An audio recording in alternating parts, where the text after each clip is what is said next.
Namaste, passengers.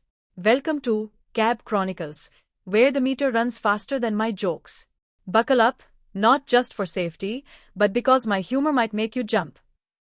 Ah, welcome aboard. You look like someone who trusts Google Maps more than cab drivers. Don't worry, I've got both experience and a strong Wi-Fi signal. You know, driving in traffic is like playing a video game, except the obstacles honk back. Every red light is a boss level, and every shortcut is a side quest.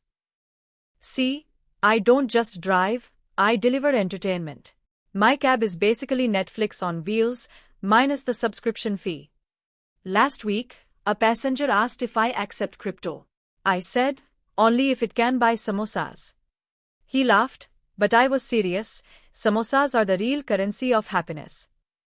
People say cab drivers know all the city secrets. True. I know where the best chai is, which roads have potholes big enough to start a swimming pool, and which signals never turn green, even after prayers.